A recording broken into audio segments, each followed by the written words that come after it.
ఈ formula race పేరుతో కేటీఆర్ భారీ అవినీతికి పాల్పడ్డా? ఈ ఫార్ములా రేస్లో 54 కోట్ల రూపాయలుగా పైగా స్కామ్ చేశాడా కేటీఆర్ అంటే అవుననే సమాధానం ఇస్తున్నారు మాజీ ఎంపీ కొండా విశ్వేశ్వరరెడ్డి. ఇక ఈ అంశానికి సంబంధించి మనతో మాట్లాడేందుకు ప్రముఖ రాజకీయ విశ్లేషకులు కృష్ణకుమారి మేడం మనతో ఉన్నారు. మేడంతో మాట్లాడు. మేడం నమస్తే. నమస్తే మేడం, హైదరాబాద్లో ఈ ఫార్ములా రేస్ అనేది ఒకటి జరిగింది. గతంలో కేసీఆర్ అధ్యక్షతన జరిగింది, అది అందరికీ తెలిసిందే. అయితే ఈ ఫార్ములా రేసింగ్లో 54 కోట్లకు పైగా అవినీతి జరిగిందంటూ కూడా కొండా విశ్వేశ్వరరెడ్డి గారు ఆధారాలతో సహా బయటపెట్టారు. ఆయన ఒక ట్వీట్ చేశారు. ఏంటి మేడం, నిజంగానే ఈ ఫార్ములా రేసింగ్తో 54 కోట్లకు పైగా స్కామ్ జరిగిందా? కేటీఆర్ హస్తం ఉందా దాంట్లో? అంటే ఏం చెప్తారు? అంటే అక్కడ దాని మొత్తం విలువే 56 కోట్లు. 56 కోట్లకి 56 కోట్లు గోల్మాల్ అంటే కరెక్ట్ కాదు. కానీ అసలు అక్కడ జరిగిన గోల్మాల్ ఏంటి అంటే, ప్రభుత్వాలకి ఒప్పందాలు చేసుకునే హక్కు ఉంటుంది. అసలు మరి నుంచోవద్దు, కూర్చోవద్దు, సంతకం పెట్టొద్దు అంటే పరిపాలన సాగదు కదా.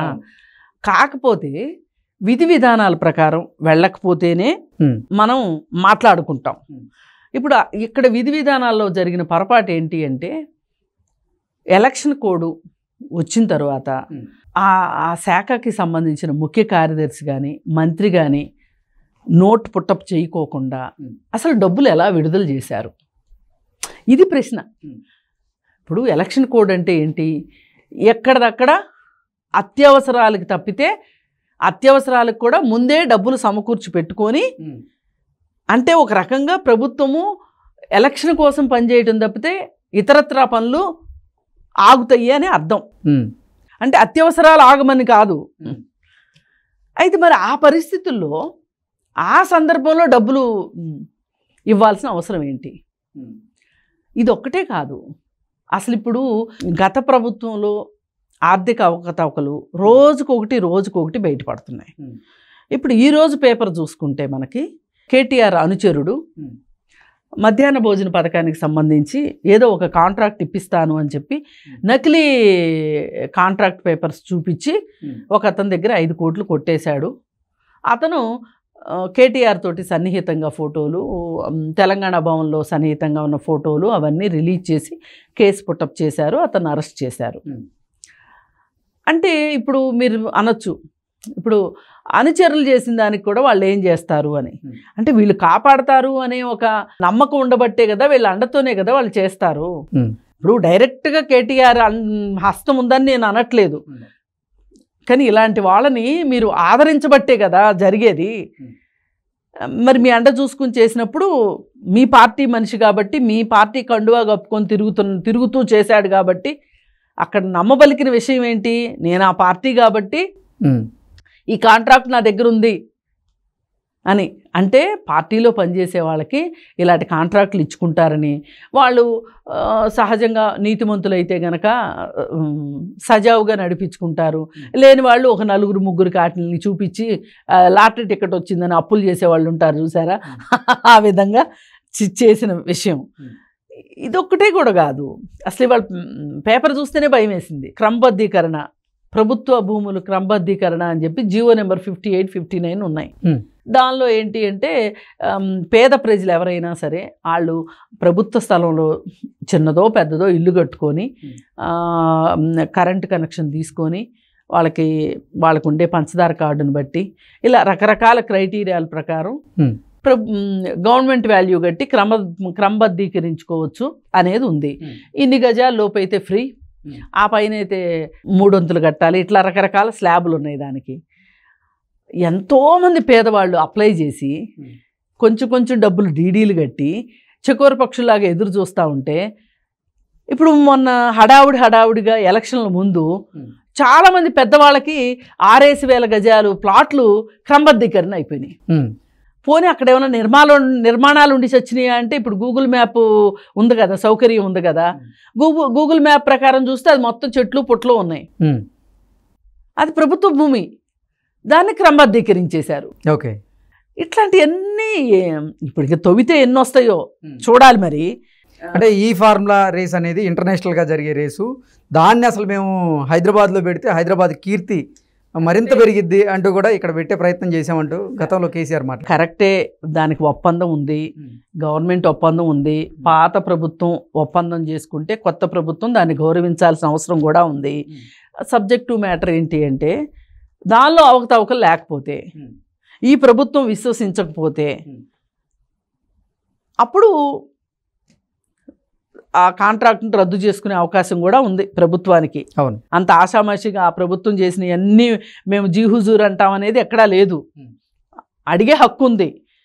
అయితే వీళ్ళు చేసిన అతిపెద్ద అవకతవక ఏంటి అంటే ఇక్కడ ఏంటో కొంపలు ముంచుకుపోతున్నట్లు, అసలు అధికారంలోకి రామని వీళ్ళకి ముందే తెలుసా అన్నట్లు, ఎలక్షన్ కోడ్ ఉన్నప్పుడు డబ్బులు ఎందుకు రిలీజ్ చేశారు, ఇది అసలు ప్రశ్న. దీని వెనక ఎవరున్నారు? ఇప్పుడు ముఖ్య కార్యదర్శి కానీ దాని తాలూకు మంత్రి కానీ ఫైల్ పుట్టప్ చేయకోకుండా డబ్బులు ట్రెజరీలోంచి డబ్బులు రావడం అంటే అది చిన్న విషయం కాదు.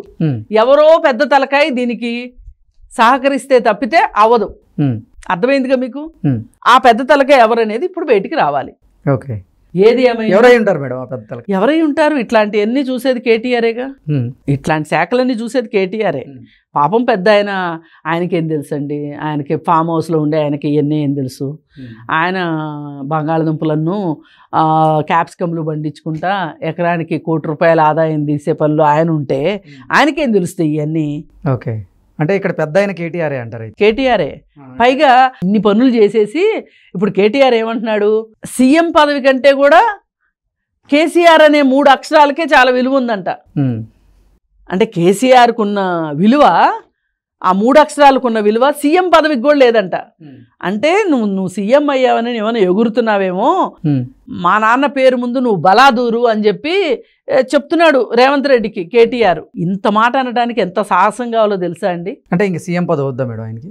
ఆ 3 అక్షరాలు చాలు అంతే అనుకోవాలి. అందుకేగా మరి 3 అక్షరాలే మిగిలినాయి. కూర్చోండి ఇంట్లో, ఇంకా ఎందుకో అడ్డం పొడుగు మాటలు మాట్లాడటం?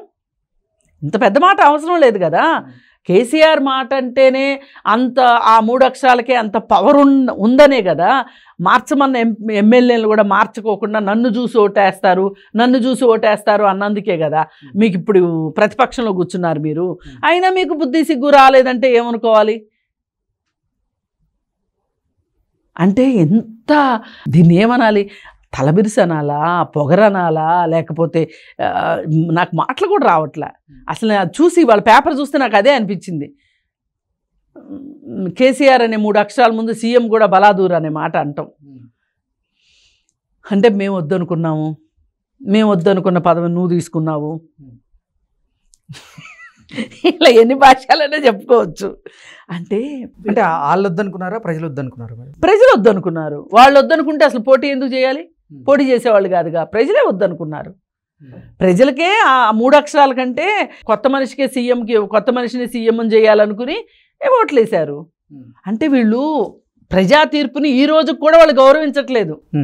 ఇప్పుడు చాలామంది విఘ్నులు చెప్తుంది ఏంటి అంటే, కేసీఆర్ నిజమైన రాజనీతిజ్ఞత ఉన్నవాడు, రాజకీయ నాయకుడు అయ్యుంటే గనక ఆయన నేను ఓడిపోయాను అని తెలియగానే రాజీనామా చేసి పదవికి ఆ రాజీనామా ఉత్తరాన్ని గవర్నర్ చేతికి ఇచ్చి నేను వెళ్ళొస్తానమ్మా అని చెప్పి వెళ్ళాల్సినోడు అక్కడికి వెళ్ళకోకుండా ఫామ్ హౌస్కి వెళ్ళిపోయాడు. ఈ రోజుకి ఇప్పుడు ఎంత అయింది? నెల 7 రోజులు అయింది ఇప్పటికి. అంటే 5 వారాలు అయింది రిజల్ట్ వచ్చి. ఈ 5 వారాల్లో ఇప్పటి వరకు ఆయనకి తీరిక దొరకల. గెలిచిన సభ్యులకి శుభాకాంక్షలు, కొత్త ముఖ్యమంత్రికి శుభాకాంక్షలు అని చెప్పడానికి ఇప్పటి వరకు నోరు రాల. మరి కానీ సీఎం రేవంత్ రెడ్డి చాలా వ్యూహాత్మకంగా ఆయన చూడడానికి వెళ్ళాడు హాస్పిటల్కి. ఇది కత్తులు పెట్టుకుని కావలించుకోవడం అంటే ఇదే ప్రేమతో వెళ్ళాడని అయితే నేను అనుకోను. అయితే నేను ఒక సీఎంని కాబట్టి గత సీఎంని చూడటానికి వెళ్ళడం అనేది అది ఒక ప్రోటోకాల్ కాబట్టి వెళ్ళాడు. ఒకటి. రెండోది ఇక ఓడిపోయిన ఆయన మొహం ఎలా ఉందో చూసి కొంచెం సంతోషిద్దామని కూడా వెళ్ళి ఉండొచ్చు. నేనేం రాజకీయ లబ్ధి కోసం కూడా వెళ్ళి ఉండొచ్చు. నేనేం తప్పు పట్టను. రేవంత్ రెడ్డిని ఎన్ని మాటలు మాట్లాడారండి వీళ్ళు. పొట్టోడు అన్నారు, ఉన్నది భూమికి 3 అడుగులు అన్నారు, ఎన్ని మాటలు మాట్లాడారు, అన్ని మాటలు మాట్లాడారు. ఏంటి ఆర్థిక నేరస్తుడు అన్నారు, ఇలా ఎన్ని మాటలు అనొచ్చో అన్ని మాటలు అన్నారు. అసలు వీళ్ళ దృష్టిలో అసలు అతను ఒక సీఎం అభ్యర్థిగా వీళ్ళు అసలు పరిగణించకపోతే జరగాల్సింది జరిగింది, అది వేరే విషయం. రేట్ ఎంత రెడ్డి అన్నారు, రవ్వంత రెడ్డి అన్నారు. అసలు వీళ్ళంతం కాకుండా పక్క రాష్ట్రాలతో కూడా అనిపించారు. పక్క రాష్ట్రాలలో కూడా ఇదే మాట కదా అనేది, రవ్వంత రెడ్డి రేట్ ఎంత రెడ్డి అని మాట్లాడారు. సరే, ఏది ఏమైనా ఒకటండి, రాజకీయాల్లో మీరు ఒక సాంప్రదాయాలు ఉన్నాయి, మనకి విలువలు ఉన్నాయి. మీరు విలువల్ని పాటించకపోయినా కానీ సాంప్రదాయాలను పాటించకపోతే మట్టుకు తెల్లారే పేపర్లో వస్తుంది. ఓకే, ఈ స్కామ్ వచ్చినట్లుగానే ఏదైనా పేపర్లో వస్తుంది తెల్లారే. ఇప్పుడు రేవంత్ రెడ్డి హాస్పిటల్కి వెళ్ళి చూసి వస్తే, ఇప్పుడు నన్ను ఇన్ని మాటలు అన్నారు, నేను చూసి వచ్చేది ఏంటి అని రేవంత్ రెడ్డి అనుకుంటే గనక రేవంత్ రెడ్డికి ఇంత మైలేజ్ వచ్చేది కాదు ప్రజల్లో. ఎప్పుడు కూడా ఒక రాజకీయ నాయకుడు కోరుకోవాల్సింది ప్రజాదరణ కోరుకోవాలి, వాళ్ళకి కావాల్సిన పని చేసి పెట్టాలి, బాధ్యత ప్రకారం ఉండాలి. ఆ ప్రకారంగా ఉండాలని రేవంత్ రెడ్డి డిసైడ్ అయ్యాడు. అందుకని చెప్పి వెళ్ళాడు, వచ్చాడు, అతనికి రావాల్సిన మైలేజ్ అతనికి వచ్చింది. కానీ మీరు ఇప్పటికీ మీరు మైలేజ్ తెచ్చుకోవడం ఎట్లా, ప్రజల మనసుల్ని గెలుచుకోవటం ఎట్లా, ప్రజల మన్ననలు పొందటం ఎట్లా అనే విషయం మీకు ఈ పదవి పోతే కూడా అర్థం కాలేదు అంటే అసలు మీరు ఎంత అజ్ఞానంలో అర్థం కావట్లా.